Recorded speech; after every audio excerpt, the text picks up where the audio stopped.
Hello, everybody, and thank you for joining us on this Friday edition of the NRN Update. My name is Chris Graham, and we have a packed show for you today. With recaps from last night's action out at BAPS Motor Speedway for the Greg Hodnett Memorial, on through to news out of Delaware, and everything in between, you don't want to miss a minute of this episode. Let's kick things off at the aforementioned BAPS Motor Speedway, where the first annual Greg Hodnett Foundation Memorial Race was held last night. Corey Eliason held off a charging Brian Monteith to claim the win. Lucas Wolf, Gerald McIntyre, and Ryan Smith rounded out the top five. Eliason beat Monteith to the line by less than a second, coming home with a margin of victory of just over 0.8 of a second. Heading over to Grandview Speedway, Saturday night racing action will include 3 NASCAR feature races. Racing action gets the green at 7:30, with the Sportsman feature rained out last Saturday being the first event of the night. That will be followed by a full slate of qualifying events leading into the 30-lap feature for the 358 Modifieds and a second 25-lap feature for the Sportsman.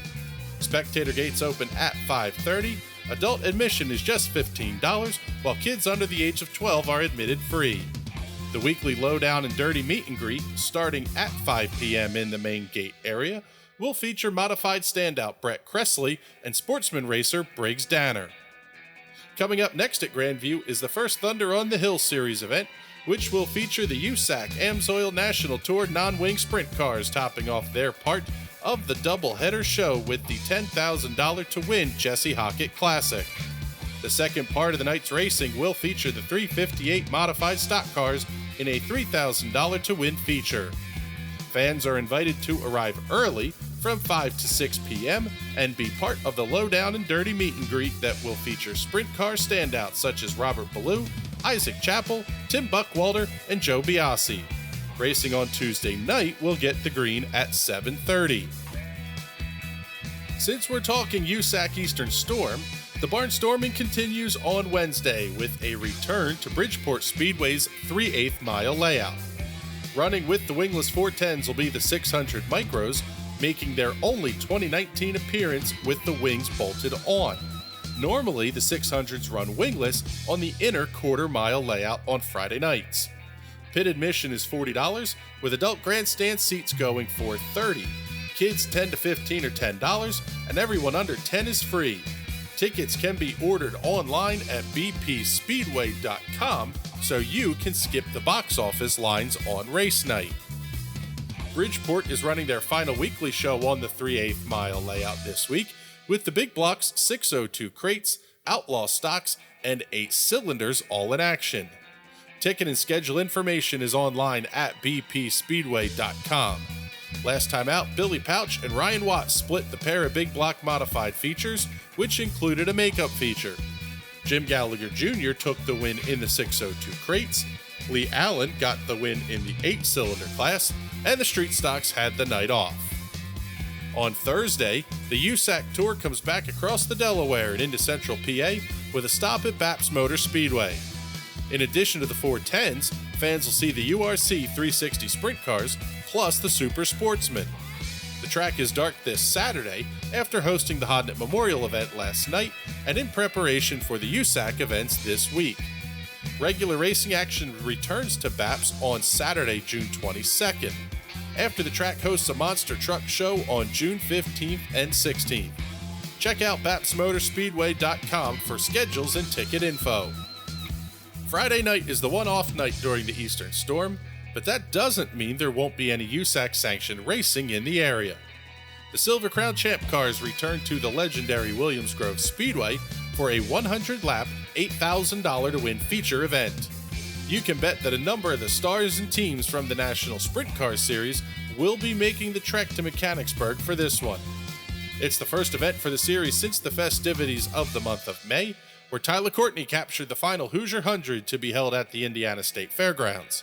Kyle Hamilton captured the Dave Steele Carb Night Classic at Indianapolis Raceway Park on Friday of Memorial Day weekend. Cody Swanson enters the night as the points leader, holding a 6-point advantage over Justin Grant. Kevin Thomas Jr., Bobby Santos, and Hamilton round out the top 5 in the standings.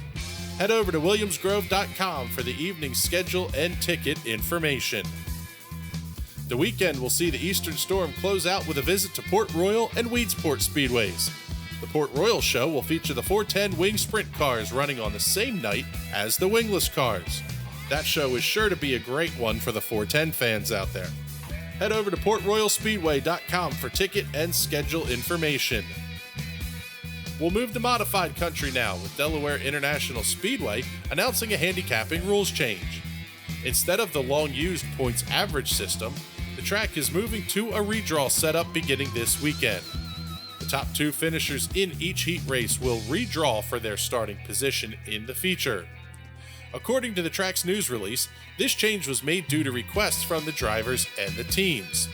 The racing action at DIS kicks off tomorrow night at 6:45 on Dave White Memorial Night with Big Block Modifieds, Super Late Models, AC Delco Modifieds, Mod Lights, a Rush Crate Model Qualifier, Vintage, and Little Lincolns. Check out DelawareRacing.com for more information.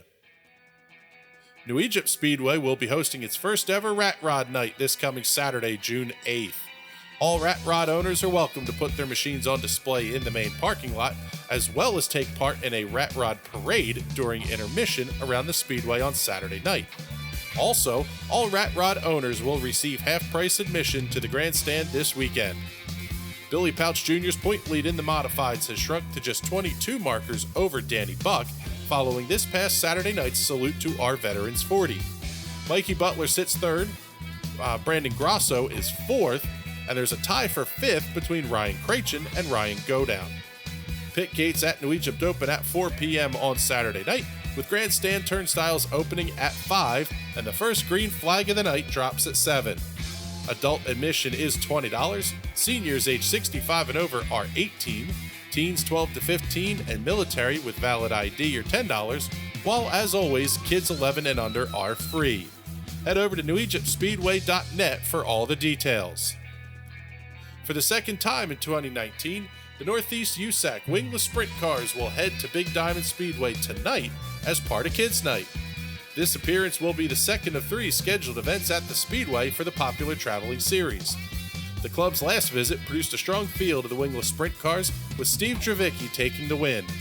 Kids Night will be the main focus of the Speedway, with face painting, bike giveaways, games, and much more available for the kids. The sportsman cars will be back in action as well, led by 2-time winner already this year, Doug Hendricks, who will be looking to take his 3rd straight checkered flag. Completing the night's racing card will be the Road Runners and the Street Stocks. General admission tonight is $15.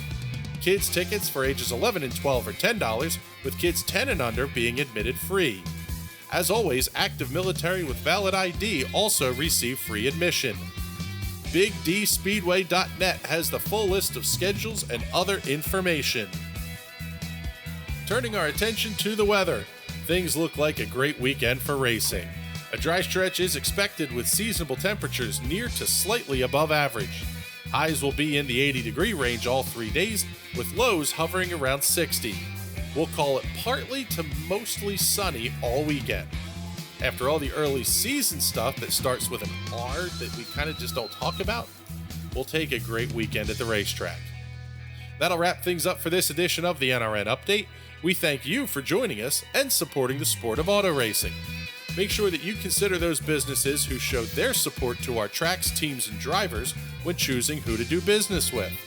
Without their support, this all goes away real quick.